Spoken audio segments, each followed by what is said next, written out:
Hi friends, ඔයාලට කොහොමද? ඉතින් මම අද ඔයාලට වීඩියෝ එකක් ගෙනාවේ මගේ ෆ්‍රී ටයිම් එක මම කොහොමද ගත කරන්නේ කියලා.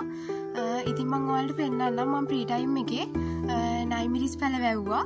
ඒ වගේ අස්වැන්න කොහොමද හැදලා තියෙන්නේ කියලා මම අද ඔයාලත් එක්ක ෂෙයා කරගන්නවා. ඉතින් දිගටම වීඩියෝ එකත් එක්ක රැඳී සිටින්න කියලා ආදරෙන් ඉල්ලනවා. ඉතින් යාළුවනි මම ඔයාලට මුලින්ම මගේ නයිමිරිස් පැල ටික පෙන්නලා ඉන්නම්.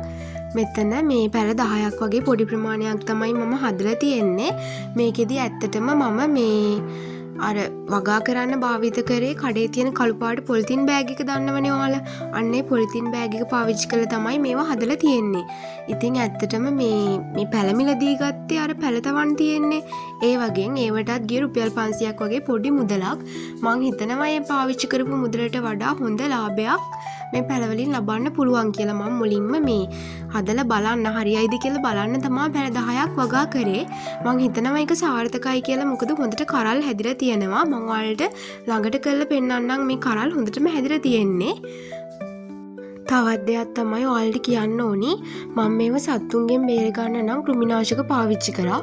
මොකද ස්වාභාවික දේවල් දෑව කියලා ඇත්තටම සත්තුන්ගෙන් බේර ගන්න නම් බෑ.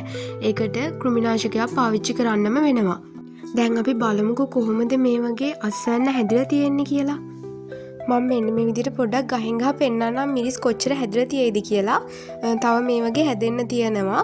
සාමාන්‍යයෙන් මේ ඔය බලන්න චූටි කරල්ලුත් තියෙනවා. ලොකු වෙච්ච කරල් ගොඩක් තියෙනවා. ගහ වැඩි උස ගිහිල්ලත් නැහැ. හොඳට කරල් හැදිලා. ඉතින් මං හිතනවා මේක ගොඩක් ප්‍රයෝජනවත් වෙයි කියලා. මොකද මේ ගෙදර කැමරට ගන්න හරි ෆ්‍රී ටයිම් එකේ මේ වගේ දෙයක් කරන එක වටිනවා. ඔන්න දැන් මේ ඔය අපේ අම්මා තමයි මිරිස් ගස්වල කොළ කඩන්නේ. ඇත්තටම අපි මිරිස් හදද්දි ඒ වගේ වැඩි කොළ වැවෙන්න දෙන්නේ නැහැ. අර අතු බෙදෙන්න තැනට එනකම්ම කොළ කඩන්න ඕනි. එතකොට තමයි මේ මිරිස් කරල් වලට පෝෂණය යන්නේ.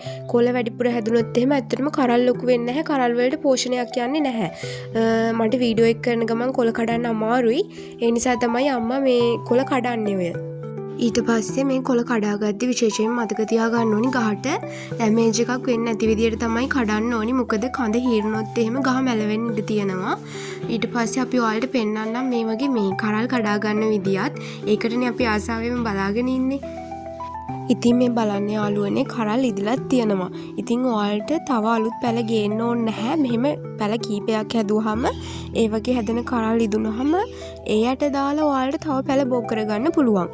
ඔන්න ඉතින් අපේ අම්මා කරල් කඩනවා. බලන්නකෝ කරලක ලොකු ඔයාලට පේනවා ඇති හොඳටම හැදිලා තියෙන්නේ. ඉතින් මේ විදියට අපි පරිස්සමට ගහට හානියක් වෙන්නේ නැති විදියට කරල් ටික කඩා ගන්නවා. මට ගොඩක් සතුටුයි ඇත්තටම. ඉතින් මම මේක මේ ෆ්‍රී ටයිම් එකේනේ හැදුවේ. මට මේ වගේ අස්වැන්නක් දකිද්දි ඇත්තටම සතුටු හිතෙනවා. ඉතින් මෙන්න මේ විදියට ගස්වල තියෙන කරල් ඔක්කොම අපි කඩා ගන්නවා. මෝරපු කරල්.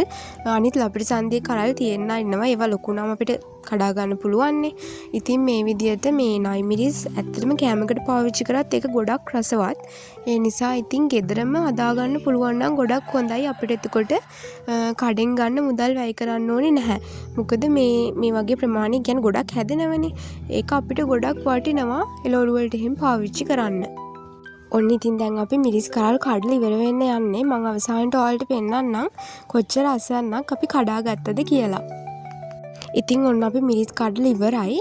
අපි මෙන්න මේ වගේ භාජනයකට තමයි කඩා ගත්තේ. ඉතින් බලන්නකෝ මේ සාමාන්‍යයෙන් අපි ගස් 4කින් වගේ තමයි මිරිස් කැඩුවේ. ඉතින් මං හිතනවා මෙතන කරල් 20ක් විතර තියෙනවා. හොඳ අස්වැන්නක් කියලා හිතෙනවා. Hi friends. ඉතින් ඔන්න අද පළවෙනි වතාවට මම මගේ ෆ්‍රී ටයිම් එකේ වවපු නයිමිරිස් වල අස්වැන්න කඩා ගත්තා. ඉතින් ගොඩක් සතුටුයි. මම ඔයාලට පෙන්නන්නම් මේ තියෙන්නේ මේ මුල්ම වතාවට මේ අපි නයිමිරිස් වගේ කඩා ගනිපුවා. අපි කිව්වට මම තමා නයිමිරිස් පැල 10ක් විතර තමයි වවලා තියෙන්නේ. ඉතින් හොඳ අස්වැන්නක් ගන්න පුළුවන් වුණා. දැන් එක එක්කෙනාගේ හොබීස් වෙනස්නේ. සමහරු පොත් කියවනවා, සමහරු පැල වවනවා, සමහරු ෆිල්ම්ස් බලනවා. ඉතින් ඒ අතරින් මම ගොඩක් කැමතියි පැල වවන්න. හැබැයි මල් පැල විතරක් නෙවෙයි මේ වගේ අස්වැන්න ලැබෙන දේවල් වලට මම ගොඩක් කැමතියි. මේ බලන්න මේ දැක්කම ආසයි මේ තව වවන්න හිතෙනවා. මේ දැක්කම ඇත්තටම ගොඩක් ආසයි. ඉතින් මම ඔයාලට කියන්නේ ඔයාලගේ ෆ්‍රී ටයිම් එකේ මේ වගේ ප්‍රයෝජනවත් දෙයක් වෙනුවෙන් වැය කරන්න. ඇත්තටම මේ ගොඩක් ලොකු මුදල් යන දෙයක් නෙවෙයි මේක.